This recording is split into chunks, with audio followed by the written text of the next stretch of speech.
I was wondering about my insulin and my diabetic medications. Should I be taking them right along, or should I stop them? The pre-op nurse will call you and let you know what to do with those medications and insulin.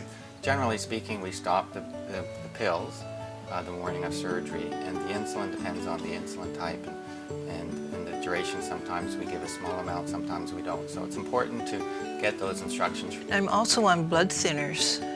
What about those? Should I stop those, or? Yeah, so depending on different patient factors and the type of surgery, sometimes we stop the blood thinners, and sometimes we do what's called bridging with a shorter acting injection type medication, but we have to individualize that. So again, that will be something that the pre-op nurse will talk to you about ahead of time. Sometimes I know before I've had to bring in all my medications that I'm taking for the doctors to look at. Should I bring them with me to the hospital? Yeah, I find it very helpful and important to have those medications. Sometimes the dosages we're not quite sure of, and we need clarification as to the correct timing and the dosage of medications. So when I have the actual pills in the pill bottle, it's very helpful for me to know what to order after surgery. Okay, so you need the pill bottle, not just my Dosat. Vitamins? Herbs? Generally speaking, we like to have patients stop any herbal medications 1 week prior to surgery because they can have some interactions and have some blood thinning effects. Vitamins, it doesn't really matter. We don't have a problem with you continuing with your vitamins up until the day of surgery. Thank you. You're welcome. We will call you from the hospital 2 business days before your surgery with your time to come in, and if you're not home, we'll leave a voicemail on your answering machine.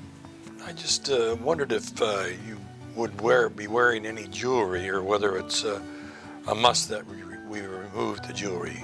It's a good idea to remove all jewelry or piercings, any valuables, rings, watches, necklaces. Leave any valuables at home. It's safer for the patient. What things should we look for and try to straighten out at home? Well, first of all, you should try and remove all scatter rugs, anything that would be an obstacle in the house. Make sure you have a wide open space so that there's no tripping hazards in the way. You should make sure that you have available groceries before your surgery. You can pre-make any meals, have them made ahead so that it's easy. You just put them in the microwave or they're ready ahead of time. And make sure for follow-up appointments that you have rides arranged so that you don't have to worry about getting to and from your appointments. If there's any further questions, we'll get back to you. If I have dental work planned either before or after, is that a problem with having joint replacement therapy, surgery? It's not a problem, but you do need to inform your dentist that you have had or are about to have surgery, and they will prescribe antibiotics for you to have before you have any dental work done. I'm just a bit concerned about the suture line. How would I know that whether or not I have an infection in the suture line? If you're concerned about any sort of infection in your suture line, you need to be aware of any increased extra pain above and beyond your surgical pain, any increased redness along that suture line, or any increased swelling. That you're going to have a certain amount of swelling, foul-smelling discharge that you might see coming from the wound as well. At that point, you need to contact your surgeon right away, immediately. Don't wait. And then if he's unavailable and you can't reach him, then you need to come to the emergency room, and at that time see an orthopedic surgeon in the emergency room. I have a CPAP machine.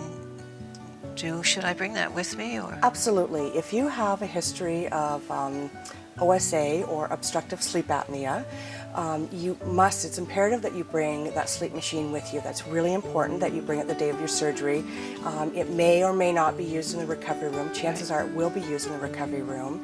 And then they will definitely use it upstairs on the floor when you get there.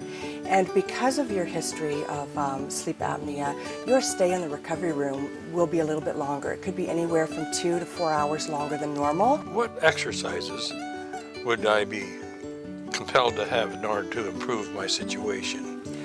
Depending on what surgery you're having, whether it's a hip or knee surgery, both videos will be online and you can watch the appropriate video. Well, I'm going to be home alone after my surgery, and I just wanted to find out if, what kind of help there is in the community. So if you're having a pre-planned or elective surgery and you're going to be home alone after the surgery and don't have anyone to help you, you can contact the Community Care Access Center, also known as Home Care, to be assessed and find out what your options are for assistance when you recover. You can call 613-966-3530 and ask to speak with a care coordinator to discuss your options. Typically after an elective surgery like a total hip or total knee, you would be eligible to receive in-home physiotherapy. Because we have limited outpatient resources in our community, most people will go home and be followed by a physiotherapist in the community on their discharge from the hospital. That's good. Thanks a lot, Debbie.